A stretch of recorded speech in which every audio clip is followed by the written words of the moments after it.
told your friend you're not okay? And tell me what's wrong and why you never said you felt that way.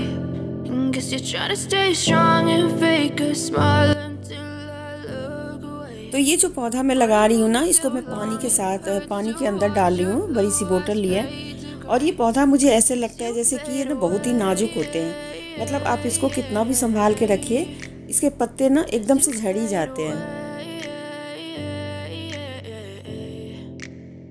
Yeah, I'm about to fade away, 'cause every time I wake up I feel like it's Monday. Something's going wrong with all the chemicals up in my brain. All of a sudden I don't look at anything the same way. Gotta build up of my thoughts sitting in an ashtray. I'm sorry that I'm so inconvenient, okay?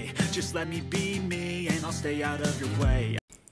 तो आज मैं बिल्कुल ही अलग से कोई promo वगैरह shoot नहीं कर रही हूँ, बिल्कुल ही वैसे ही शूट कर रही हूँ जैसे मैं नहा धो के आई और जो भी कपड़े पहने थे मैं उसी के साथ ही इस वीडियो को स्टार्ट कर दिया। क्योंकि कहते हैं ना कि जब खाली हो आप तभी आप कुछ ऐसे काम करने लग जाएं जिससे आपका घर भी सुंदर लगेगा और आपका टाइम भी अच्छे से व्यतीत हो जाएगा। तो मैं यही काम कर रही हूँ। मुझे बहुत ज़्यादा बोरियत हो रही थी और मैं ये चादर लेके आई थी लाजपत नगर से, बहुत सस्ते में, मुझे लगता है मुश्किल से 50 या 100 रुपये में मुझे ये चादर मिल गई थी। काफ़ी थिक चादर है। तो इसको मैंने काट के और फिर इसको मैंने सोचा कि सोफ़े का कवर बनाया जाए। तो मेरे सोफ़े पे बाहर से मतलब बिल्कुल फिक्स वाले गद्दे नहीं लगे हैं, ये स्पंज वाले गद्दे हैं जो कि मैं निकाल के रख भी सकती हूँ। तो ऊपर भी कुछ रखा हुआ है और नीचे भी सेम गद्दा रखा हुआ है। तो मैं सोच रही हूँ कि इसको कुछ इस तरीके से, वैसे डबल लेयर में मैंने कवर लगाया हुआ है, लेकिन मैंने कहा बिना बदले कैसे मैं सोफ़े का थोड़ा सा लुक चेंज करूँ जिससे कि मुझे देखने में अच्छा लगे। क्योंकि काफ़ी टाइम से मैं यही कलर देखे जा रही हूँ तो खुद को ही मुझे ऐसे लगता है कि बिल्कुल ही बोरियत सी हो गई है। और बार बार तो आप बदल नहीं सकते, क्योंकि इतना तो मुझे लगता है बहुत कम लोगों के पास होता होगा जो बार बार अपने सोफ़े का कवर जो है वो चेंज कर लेते होंगे। तो मैं भी अभी नहीं कर सकती, लेकिन ये सस्ता वाला एक उपाय मैं कर रही हूँ जो कि 50 रुपये की कम से कम 3 मीटर की ये चादर थी और वो मैं लेके आई थी। उसी को मैं काट के और आज मैं सोफ़े का कवर बनाऊंगी। तो देखिए मैं कैसे बनाती हूँ। तो पहले मैंने चादर की चौड़ाई और लंबाई नाप ली, मतलब सोफ़े के हिसाब से दोनों तरफ से नाप लिया और उसके बाद मैंने सोफ़े की लंबाई नाप ली और चौड़ाई भी। तो उसी के हिसाब से मैं कपड़े की कटिंग कर लूँगी। और 2 और चेयर होते हैं जो कि सिंगल वाले होते हैं, तो उनका भी बना रही हूँ मैं। तो उनका भी मैंने नाप ले लिया और उसी के हिसाब से सभी कपड़ों को काट लिया। तो अब ये काटने वाटने का काम मेरा हो चुका है। 4 टुकड़े निकले, थोड़ा सा बल्कि मेरा बच भी गया कपड़ा। तो मैं सोच रही हूँ कल मैं इसको कुशन का कवर बनाऊँगी, जो मेरे मसनद है ना, पहले भी मैंने मसनद का कवर बनाया था। तो यहाँ पर कुछ ऊन है मेरे पास जो कि मैंने मंगवाए थे। और ये जो चप्पल या जूता लेते हैं ना, जूते लेते हैं तो उसमें ये स्टिक होती है जो कि जूता पहनने में काम आती है। तो मैंने सोचा इसी के ऊपर से रख के बना लूँगी, लेकिन वो बहुत छोटा सा लग रहा था। फिर मैंने ये जो चाय ढकने के लिए जो आती है प्लेट, मैं वो लेके आई जो सामने मुझे दिखा। मैं ऐसा कोई स्पेशली कोई ऐसी चीज़ नहीं ले रही हूँ, बस जो मुझे दिखा मैं वो लेके आई हूँ। और थोड़ी बड़ी बड़ी वाली फ्रिल बनाऊँगी। तो देखिए मैं कितना बड़ा बना रही हूँ, काफ़ी बड़ा बनाऊँगी जिससे कि वो देखने में काफ़ी अच्छा लगे। और कुछ इस तरीके से इसको तो आप कई तरीके से आप लोगों को भी बनाना आता होगा, जैसे झालर भी बोलते हैं इसको, कुंदे भी बोलते हैं, और मैं तो फ्रीली बोल देती हूँ। तो जो भी है मतलब इस तरीके से ही बना के और मैं रख लूँगी। जितने भी कलरफुल मेरे पास ऊन है ना, सारे कलर्स के मैं कुंदे बना के इस तरीके से एक साथ ही रख लूँगी। तो अभी मैंने पिंक बनाया, अब ब्लू का बना रही हूँ, साथ में रेड भी है। सारे कलर्स हैं। ये मैंने मंगवाया था ऑनलाइन, शायद अमेज़ॉन से मंगवाया था।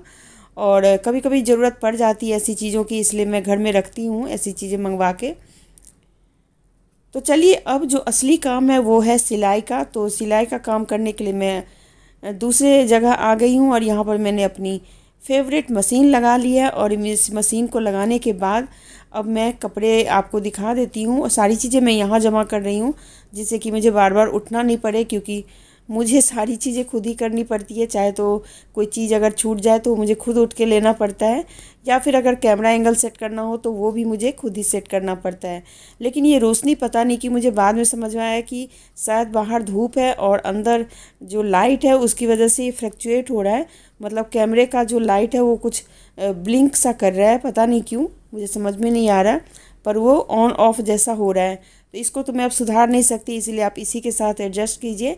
और बस सारी चीज़ें मैंने लगा ली, धागा वागा लग गया। अब मैं कैंची और बाकी चीज़ें निकाल लेती हूँ। और जब सिलाई करने के लिए बैठते हैं ना तो बहुत छोटी छोटी चीज़ों की ज़रूरत पड़ जाती है। तो इसीलिए मैंने पहले एक वीडियो बनाया है कॉर्नर वाला, उसमें मैंने आपको बताया था कि मैं यहाँ पे अपने सिटिंग एरिया बना रही हूँ, जहाँ पे बैठ के मैं आराम से बहुत सारी चीज़ें कर पाऊँ। देखिए ये सारे कुंदे मैंने बना करके रखे थे, वो भी ले आई, और जो भी मतलब ज़रूरी सामान था वो सब ले आई। तो दोस्तों मैं ये बताना तो नहीं, सबके पास इतनी अक्ल है कि वो क्या करना है, उन्हें क्या नहीं करना है।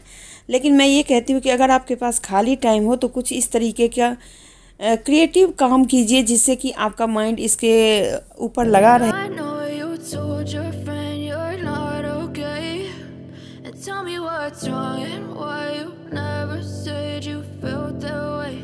And guess you're trying to stay strong and fake a smile until I look away.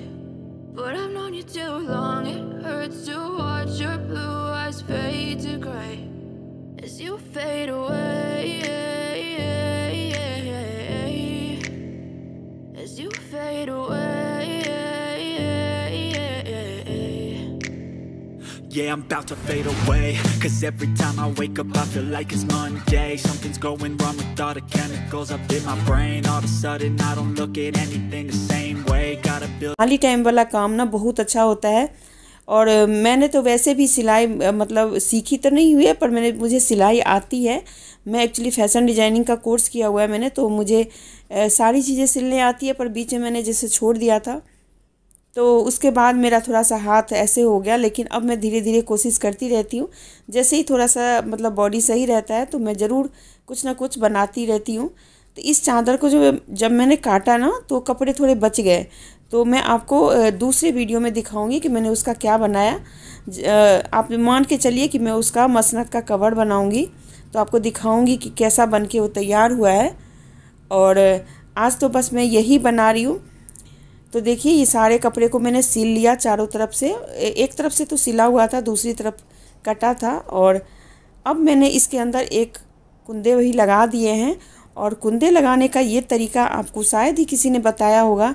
आज मैं आपको बहुत ही यूनिक तरीका बता रही हूँ। एक तो है कि चाहे आप सुई से इसको सिल दें, जितने भी कुंदे हैं उनको आप टिप कर दें, तो वो मतलब जैसे होता है ना सिलाई कर दे, तो वैसे भी कर सकते हैं, या मशीन पे भी रख के उसको आप सिलाई कर सकते हैं। लेकिन आज जो मैं बताऊंगी वो थोड़ा सा, तो पहले हम ये काम कर लेते हैं कि ये जो निशान लगाने वाला काम होता है ना, ये कुंदे हमें कितनी कितनी दूर पे लगाने हैं। उसके लिए मैंने डिसाइड किया कि मैं 5 या 6 इंच का लूँगी। तो वो जैसे मैं देख लूँगी कि लगाते टाइम कितनी दूरी अच्छी लग रही है, उस हिसाब से मैं उसके ऊपर निशान लगा के और इस कुंदे को मैं लगाऊंगी। तो अभी तो फ़िलहाल मैं आपको बता दूं कि कम से कम 5 इंच लीजिएगा। तरीके से मैंने सब निशान बना लिए। तो आपको मैं बता दूं कि इसमें लगाना कैसे है। कुछ इस तरीके से कुंदे को मैंने रख दिया, बस आपको दिखाने के लिए। और उसके बाद मैं क्या करूँगी, जो कॉपी या फाइल वगैरह को पिन अप करने के लिए जो पिन्स आते हैं ना, वो थोड़े ऐसे घुसाने वाले होते हैं, उस पिन में इसको लगा के और बस इसे हमें टाँक देना है। आप चाहें तो सुई वगैरह से भी टाँक सकते हैं, आप चाहें तो जो मैं बता रही हूँ फाइल्स वाले, उस पिन से भी इसको लगा सकते हैं। वो इसलिए लगाना आसान है क्योंकि एक तो आप लगा लें, और दूसरा उसको जब भी आपको निकालने का मन करे तो आप उसको निकाल भी सकते हैं। तो देख सकते हैं मैंने जैसे उसमें घुसाया और उस कपड़े के अंदर उसको पिन अप कर दिया। तो देखिए कुछ इस तरीके से थोड़ा सा मैं नज़दीक से आपको दिखा देती हूँ। देखिए कुछ इस तरीके का आता है ना, फाइल वाइल जैसे पिन अप करने के लिए होते हैं उस टाइप के, तो वही है ये। बस मेरे पास पड़े हुए थे तो मैंने कहा चलो टाँकने से अच्छा है कि इसमें इसको घुसा के और फिर मैं इसमें कुंदे लटका देती हूँ। ये एक तो आसान भी है, साथ में कपड़े पे ज़्यादा मेहनत भी नहीं करनी पड़ती। और मैं आपको दिखा देती हूँ कि कैसे इसको पिन अप करना है। थोड़ा सा बीच से खोल के एक पिन में आप उसको घुसा दें और दूसरी तरफ से उसको निकाल के और जो शेप बच जाएगा उसमें आप घुसा दें, सेम जैसे आप फाइल को पिन अप करते हैं वैसे ही। देखा कितना अच्छा से घुस गया। और जब भी आपको कपड़ा यदि धोना होता है ना, तो आप इसे निकाल दीजिए, तो कुंदे आपके ख़राब भी नहीं होंगे, और साथ में आप उसे हाथ से भी धो सकते हैं, या फिर आप इसे किसी और चीज़ में भी यूज कर सकते हैं। इधर अभी खाना भी तो बनाना है ना, तो इसलिए मैंने पास्ता उबलने के लिए रख दिया था, क्योंकि टाइम काफ़ी हो रहा था। और फिर हमने इसमें रेडीमेड पास्ता की तरह बना लिया है। और बस अब मैं पहले आपको ये दिखा दूँ, क्योंकि किचन की स्टोरी तो आपको दिखाती ही रहती हूँ मैं। और यहाँ पर मैंने सोफ़े के ऊपर इसको बिछा दिया, और बिछाने के बाद देखिए कितना सुंदर लग रहा है। तो अगर आपको ये बनाने का तरीका अच्छा लग रहा हो तो प्लीज़ लाइक और शेयर कर दीजिएगा। चैनल पे न्यू आए हैं तो सब्सक्राइब करना मत भूलिएगा। आप लोगों को बहुत इंतज़ार था कि मैं सिलाई वाली वीडियो नहीं लाती हूँ, काफ़ी सारे लोगों ने मुझे बोला हुआ था। इस बात को मैंने थोड़ा इग्नोर कर दिया था बीच में, क्योंकि मेरी थोड़ी प्रॉब्लम थी, हेल्थ इश्यूज़ थे, तो मैं नहीं कर पा रही थी। पर जैसे ही मैं ठीक होती है तो ज़रूर एक सिलाई का वीडियो लेके आती हूँ। तो आज मैं इसको लेके आई हूँ, बहुत सस्ते में ये सोफ़ा कवर बन जाता है। इसको आप कुछ इस तरीके से बनाएंगे और सजाएंगे तो आपका रूम और आपका घर का जो एक होता है ना डेकोरेशन का, वो इतने सस्ते में हो जाएगा और इतना सुंदर लगने लगेगा। तो दिवाली आने वाली है, तो आप पहले से ही इसको तैयारी करके रख लें, और बहुत अच्छे से इसको आप बना करके रख सकते हैं। तो देखिए मैंने कुछ इस तरीके से जितने भी कलरफुल कुंदे बनाए थे ना, सबको मैंने टाँक दिया। और ऊपर मैंने सिर्फ अभी कुशन ही रखे हैं, जो मेरे गद्दे थे उसको मैंने निकाल दिया। और ये आप बहुत ही सुंदर लगता है, मतलब मेरे रूम का कुछ अलग ही लग रहा है कि मतलब मैंने पता नहीं कितना महंगा वाला डेकोरेशन कर दिया है। और ये जो हमारे कुशन कवर है, वो भी मैं लाई थी लाजपत से, जिसकी वीडियो मैंने डाली हुई है। आप लोग सर्च करेंगे तो आपको मिल जाएगा, लाजपत नगर वाले। और देखिए कुछ इस तरीके का ये दिख रहा है, देखने में भी अच्छा है, और बिल्कुल ही कपड़ा भी नहीं बर्बाद हुआ, और साथ में ये पिनअप भी हो गया। और ये दोनों जो छोटे वाले चेयर होते हैं ना, सिंगल वाले, उस पर भी मैंने लगा दिया। तो ये इतना सुंदर रूम हो गया कि मैं आपको पूरी तरह से आपको दिखा रही हूँ कि मेरे ड्राइंग रूम का पूरा लुक ही चेंज हो गया। वीडियो अच्छी लग रही हो तो प्लीज़ सब्सक्राइब कर दीजिएगा। फिर मिलते हैं अगली किसी वीडियो के